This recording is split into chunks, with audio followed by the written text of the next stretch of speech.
मंत्री जीतन राम मांझी ने जहानाबाद के गांधी मैदान में आयोजित मुसहर भुइया सम्मेलन में वो शामिल हुए, जहां उन्होंने अपनी राजनीतिक ताकत और एनडीए की उपेक्षा पर खुलकर बात रखी। केंद्रीय मंत्री जीतन राम मांझी ने सम्मेलन में कहा कि एनडीए ने उनकी पार्टी हिंदुस्तानी अवाम मोर्चा को कमज़ोर समझने की गलती की है। उन्होंने अपनी उपेक्षा को लेकर गहरी नाराज़गी जताई और कहा, बिहार में मुसहर और भुइया समाज की आबादी को देखते हुए उनकी राजनीतिक ताकत को नज़रअंदाज नहीं किया जा सकता। जीतन राम मांझी ने कहा कि एनडीए ने झारखंड और दिल्ली चुनाव में हमारी पार्टी को एक भी सीट नहीं दी।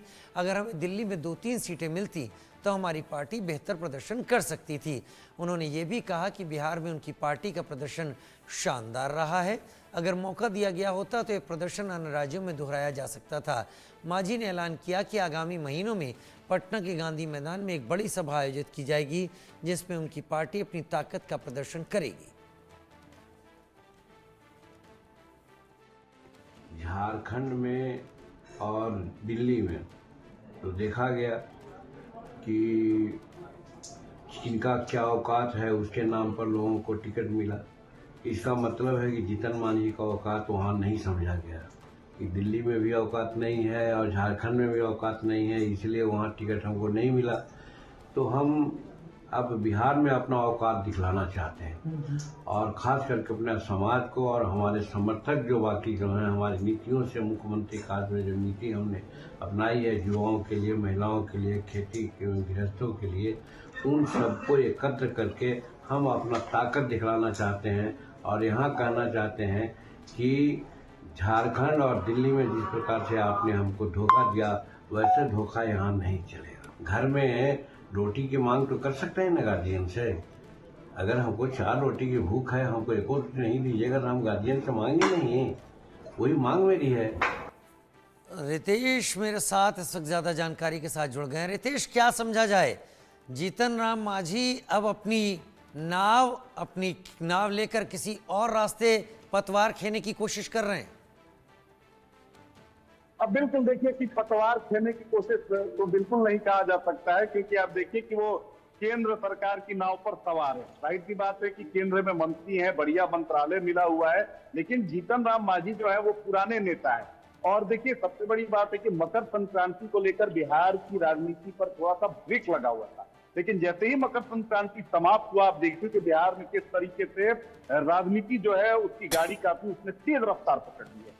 और क्योंकि बिहार विधानसभा चुनाव होने वाला है, समीकरण काफी बदले हुए हैं, लिहाजा अभी से ही जो घटक दल है किसी भी, चाहे वो महागठबंधन का हो, चाहे वो एनडीए का घटक दल हो, वो अभी से ही बार्गेनिंग करने लगा है। क्योंकि सभी को पता है कि अभी से ही अगर बार्गेनिंग नहीं करेंगे तो स्थिति जो है वो पूर्व केंद्रीय मंत्री पशुपति पारस जैसी हो जाएगी। जिन्हें देखिए कि एनडीए में लोकसभा चुनाव में भी एक सीट नहीं मिली, विधानसभा चुनाव में भी जो बीजेपी है उन्हें किसी तरह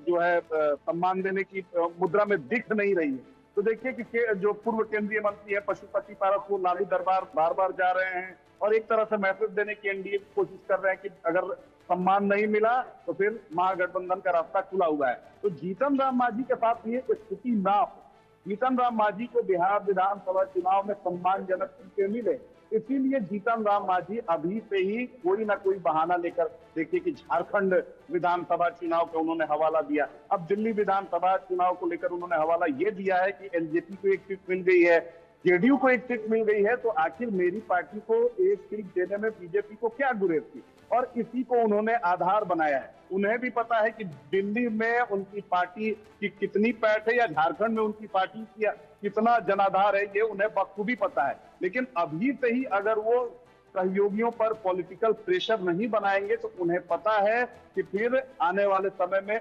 एनडीए जो है उनको कितनी सीटें देने वाली है। लिहाजा राजनीतिक खिलाड़ी है, अनुभवी है, काफी माहिर नेता है जीतन राम मांझी, इसीलिए वो अभी से ही एनडीए पर अपना प्रेशर बनाने में जुट चुके हैं ताकि आने वाले समय में उनकी स्थिति कम से कम पशुपति पारस वाली ना हो। और एक ये ऐसा नहीं है कि आज पहली बार उन्होंने सीट शेयरिंग को लेकर बयान दिया, पहले भी वो लगातार सीट शेयरिंग को लेकर अपनी बात सामने रख चुके हैं कि हमें सम्मानजनक सीटें चाहिए। हालांकि इनकी तो मांग रहती है कि 20 सीटों पर चुनाव लड़ा जाए, और 20 सीटों पर एक बार इन्होंने चुनाव लड़ा भी, बड़ी मुश्किल से अपनी सीट बचा पाए थे।